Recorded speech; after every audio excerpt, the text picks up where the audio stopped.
Hello दोस्तों, आपका स्वागत है इस चैनल पर फिर से। और आज हम करने जा रहे हैं एक्सप्लेनेशन एपिसोड 3 की, moon night hero of Marvel. तो चलिए शुरू करते हैं। तो सबसे पहले इस एपिसोड में दिखाया जाता है लाइला को, जो कि अपने आंट से बोल के एक नकली पासपोर्ट बना रही होती है, क्योंकि उसको ऑलरेडी पता होता है कि मार्क इजिप्ट में ही मिलेगा और वहीं गया है और वो अकेले ये सब नहीं कर पाएगा, तो उसको उसकी मदद की जरूरत पड़ेगी। और इसीलिए लाइला उसकी मदद करने के लिए इजिप्ट जाना चाहती है। और लाइला को एक चीज़ का ऑर्डर होता है कि अगर मार्क अकेला ही कायरो में घूमेगा तो वो अपनी जान भी गंवा सकता है, और इसी वजह से लाइला वहां जाना चाहती है। और यहाँ पर हमको एक चीज और दिखाई जाती है कि लाइला अपना गुजारा एंटिक चीजों को बेचकर करती है, जो कि चीजें लीगली नहीं यानी कि चोरी की होती हैं। और वो ये भी कहती है कि मैं चुराई हुई चीजों को चुराती हूँ और उसके बाद उसको बेचकर अपने सारे बिल्स चुकाती हूँ। और फिर इसके बाद सीधा सीन दिखाया जाता है हैरो पर, जो कि अपने साथियों के साथ एमिड का मकबरा ढूंढ रहा होता है, और उसी स्कैरब की मदद से, क्योंकि वो ऑलरेडी उसी के पास होता है। और स्कैरब आपको पता ही है कि एक कंपास की तरह होता है, जो कि एमिड की लोकेशन ढूंढने के लिए ही बनाया गया है, जिसकी मदद से वहां तक पहुंच जाता है। तभी उसकी एक साथी उसको आके बताती है कि मार्क उसे ढूंढ रहा है और वो भी यहीं पर है। और फिर सीधा सीन दिखाया था मार्क स्पेक्टर पर, यानी कि इस सीरीज के हीरो पर, जो कि एक जन के पास जाता है और उससे पूछता है कि हैरो कहाँ पर है और वो कहाँ पर खुदाई कर रहा है एमिड के मकबरे के लिए। मगर जैसे ही मार्क वहां पर पहुंचता है तो हैरो के आदमियों ने उस आदमी को मार दिया था। तो जिन तीनों आदमियों ने उसको मारा होता है, जिस बंदे से मार्क पूछ रहा होता है, तो उन्हीं से मार्क बाद में पूछता है कि अब तुम बताओ कि हैरो कहाँ पर खुदाई कर रहा है। वो तीनों उसको कुछ भी नहीं बताते और उस पर हमला करना शुरू कर देते हैं। और तब इन लोगों में हाथापाई दिखाई जाती है, जिसमें कि मार्क उन लोगों को पीट रहा होता है। और इसी बीच जब मार्क एक गुंडे पर चाकू रखता है, तभी उस चाकू के रिफ्लेक्शन में उसको स्टीवन दिखाया जाता है, जो कि मार्क को बोलता है कि तुम ये क्या कर रहे हो। और उसके बाद मार्क अपना होश खो देता है और एकदम से अपने आप को एक टैक्सी में पाता है। तभी वही लोग उसको दोबारा नजर आते हैं टैक्सी में से, और फिर मार्क उनका पीछा करना शुरू कर देता है। और फिर वही लोग मार्क से भागने लगते हैं और मार्क उनको पकड़ के दोबारा से पीटने लगता है। मगर इतने में ही मार्क के पीछे कोई उसको जोर से हिट कर देता है सिर पर। मार्क अपना होश दोबारा से खो देता है और उसके बाद दोबारा से मार्क कहीं और ही मिलता है। और जब उसको होश आता है तो वो ये पाता है कि वो तीनों गुंडों में से दो को वो ऑलरेडी मार चुका है और तीसरा उससे डर के मारे भाग रहा होता है। इसके बाद ही कोंशु मार्क को बोलता है कि जो एक तीसरा आदमी बचा है उसको पहाड़ी के किनारे पे ले जाओ और उससे डरा के उसको पूछो कि एमिड की खुदाई कहाँ चल रही है। तो मार्क बिल्कुल वैसा ही करता है, मगर वो आदमी मार्क को कुछ भी नहीं बताता और एमिड का नाम लेकर वहां से खुदकुशी कर लेता है। और इसके बाद मार्क स्टीवन से बोलता है कि तुमने ये सब क्या किया है, तुमने इन सब लोगों को क्यों मारा। इसमें कि स्टीवन बोलता है कि ये सब तो मैं कर ही नहीं सकता और मैं ये क्यों करूंगा। मार्क काफी कंफ्यूज हो जाता है कि आखिर ये सब हो क्या रहा है। यहाँ पर पता लगता है कि जो लोग मर गए थे उनको ना ही तो स्टीवन ने मारा था और ना ही मार्क ने। इसमें दिखाया जाता है कि उसकी एक थर्ड आइडेंटिटी भी हो सकती है, जिसके बारे में ना ही मार्क को पता है और ना ही स्टीवन को पता है। मार्क कोंशु से कहता है कि एमिड को बाकी के देवी देवता ऐसे ही आजाद होने देंगे। कोंशु उसे बोलता है कि अगर बाकी के देवी देवताओं को बुलाया गया तो वो मुझे पत्थर में तब्दील कर देंगे। उसके पास एक आइडिया भी होता है जो कि बहुत ही जानलेवा होता है। तब एकदम से दिन को रात में कन्वर्ट करते हुए दिखाया जाता है, जो कि कोंशु ही कर रहा होता है। इसको देख के सब हैरान हो जाते हैं, हैरो भी और उसके लोग भी और मार्क भी। और इसी टाइम हैरो भी अपने आदमियों से खुदाई करा रहा होता है, क्योंकि उसको भी पता था कि सुनवाई में उसको भी जाना पड़ेगा। तभी मार्क के सामने देवताओं के कक्ष में जाने का रास्ता खुल जाता है, दरवाजा खुल जाता है। तब मार्क उस गेट से अंदर जाता है तो वो जगह एक पिरामिड के अंदर होती है। तब उसको वहां पर सबसे पहले यत्सिर मिलती है, जो कि हैथोर के अवतार होती है, यानी कि लव और म्यूजिक की देवी।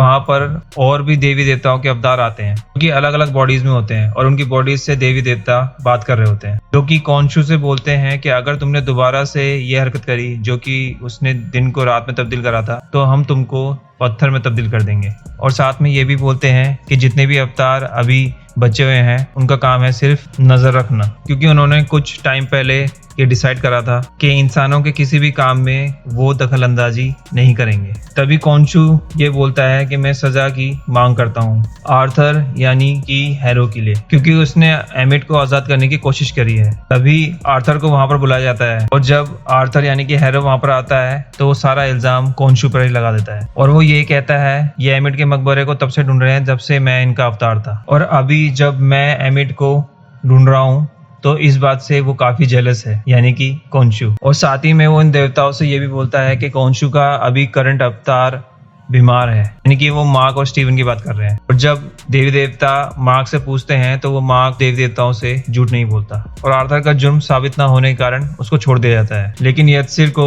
मार्क की बातों में सच्चाई नजर आती है जो कि उसको सबसे पहले मिली थी यहाँ पर एंटर करते ही। इसलिए वो उसको बताती है कि एमिट को जहाँ भी दफनाया गया है उसका देवी देवताओं को भी नहीं पता है। बस एक सैनिक था सैनफ्रांसिस्को के एमिट के बारे में पता था कि उसको कहाँ दफनाया गया है और उसके ताबूत से तुमको एमिट तक पहुंचने का रास्ता मिल जाएगा। पर उसके ताबूत को काले बाजार में कहीं भेज दिया गया है। तब मार्क बाजार में जाकर सैनफू के ताबूत को ढूंढने की कोशिश करता है जहाँ पर उसको लाइला मिलती है जो कि मार्क से बोलती है कि मुझे पता है तुमको क्या चाहिए। तब वो उसको मखनऊ घाट के पास लेके आ जाती है जहाँ मोगर्ट और लाइला एक दूसरे को पहले से ही जानते थे। लाइला मार्क को इनके पास इसलिए लेकर आई थी क्योंकि उसको पता था कि इन्हीं लोगों के पास वो ताबूत है। और जब ये ताबूत के सामने जाते हैं यानी कि मार्क और लाइला, तो मार्क को ताबूत में कुछ भी नजर नहीं आता। और तब लाइला मार्क को बोलती है कि इस चीज के बारे में स्टीवन को कोशिश करने दो क्योंकि उसको हिस्ट्री के बारे में काफी नॉलेज है। तभी मार्क लाइला से यही बोलता है कि वो स्टीवन को बाहर आने नहीं दे सकता क्योंकि अगर वो एक बार बाहर आ गया तो वो वापस शरीर देने में दिक्कत देगा, यानी कि वो वापस से मार्क को नहीं आने देगा। तब मार्क स्टीवन से शीशे के रिफ्लेक्शन से ही मदद मांगता है। तब स्टीवन उसको सैनफू के ताबूत में जो कपड़ा रखा होता है उसको मोड़ के सितारों को जोड़ने के लिए बोलता है और मार्क ऐसे ही कर रहा होता है। तभी उसको एंटोन के आदमी आके रोक लेते हैं। तब मार्क जल्दबाजी में उस आदमी पर बंदूक तान देता है क्योंकि उसको रोक रहा होता है, जिससे उनका बना बनाया प्लान भी फेल हो जाता है। फिर सैनफू के ताबूत के लिए तीसरी पार्टी भी आई होती है और जो कि कोई और नहीं बल्कि आर्थर ही होता है, यानी कि हैरो एंटोन के सामने एक सौदा रखता है कि वो स्कैरब उसको दे देगा और वो उसको ताबूत दे दे। तभी लाइला बीच में बोलती है कि इसे वो ताबूत मत देना। तभी हैरो लाइला को बोलता है, एक ताना मारते हुए कि तुम इजिप्ट से दूर इसलिए रहती हो क्योंकि वो तुम्हारे पुराने जख्म ताज़ा करता है जो कि तुम्हारे पिता के खून से रंगे हैं। साथ ही में वो ये भी कहता है कि माँ को उसके बारे में सब कुछ पता है, यानी कि तुम्हारे पिता के कत्ल के बारे में, और अगर तुम अपने जख्म भरना चाहती हो तो इस बारे में अपने पति मार्क से पूछो। फिर तभी हैरो एंटोन को बोलता है कि इस छड़ी में कई शक्तियां हैं, कई जादुई शक्तियां हैं, और उसके बाद उस ताकत को दिखाने के लिए वो उस छड़ी से उस ताबूत को तोड़ देता है। तभी कॉन्शु वहां आता है और मार्क को सूट पहनने को बोलता है और फिर मार्क यही करता है, वो अपना सूट पहनता है और सबको मारना शुरू कर देता है, जहां बाकी सब भी रिप्लाई में बंदूक चला रहे होते हैं। और इसी लड़ाई के दौरान स्टीवन मार्क से अपना शरीर वापस ले लेता है।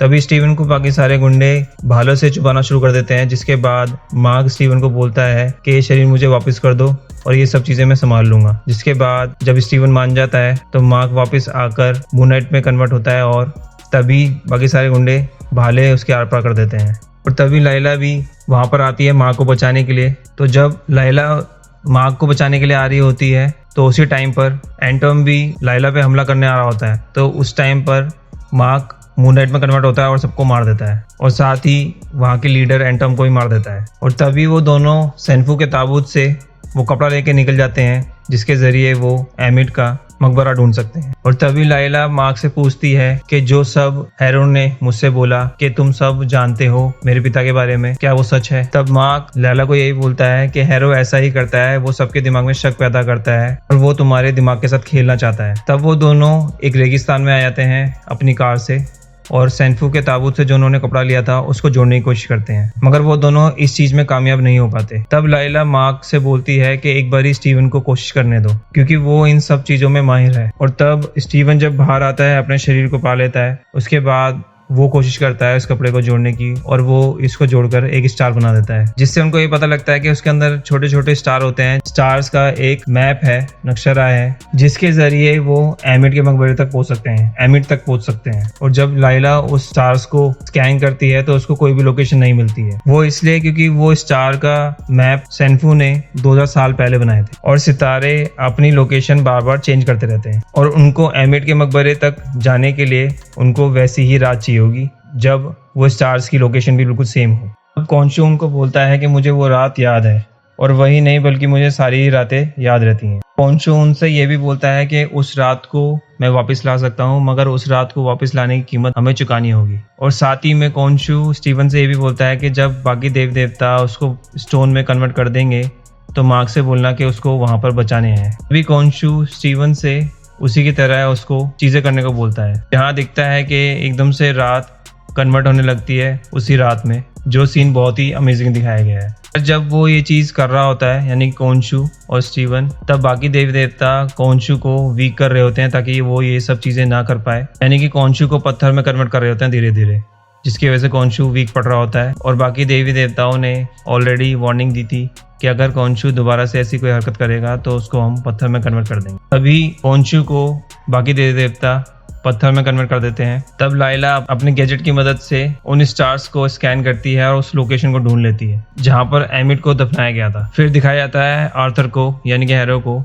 जहां पर कोनशू को पत्थर में कन्वर्ट कर दिया गया था। जहां पर आर्थर कोनशू से बोलता है कि तुम्हारे कहने पर मुझे लोगों को तड़पाने में मजा आता था, जो कि मेरा सबसे बड़ा गुनाह है, और हैरो अब वो करेगा जो कि कोनशू कभी कर नहीं पाया। और अगर वो ऐसा करने में कामयाब हो गया तो उसका सबसे बड़ा जिम्मेदार कोनशू ही होगा। और आर्थर कोनशू से ये भी बोलता है कि मैं तुम्हारे जुर्म की पैदाइश हूँ और मेरी जीत के जिम्मेदार तुम हो। और इसी के बाद एपिसोड 3 खत्म हो जाता है। तो आपको कैसी लगी एक्सप्लेनेशन, प्लीज कमेंट करके बताइए और जुड़े रहिए इस चैनल से ताकि आपको आगे के सारे एपिसोड्स डिटेल्ड एक्सप्लेनेशन के साथ मिल सके। Thank you for watching.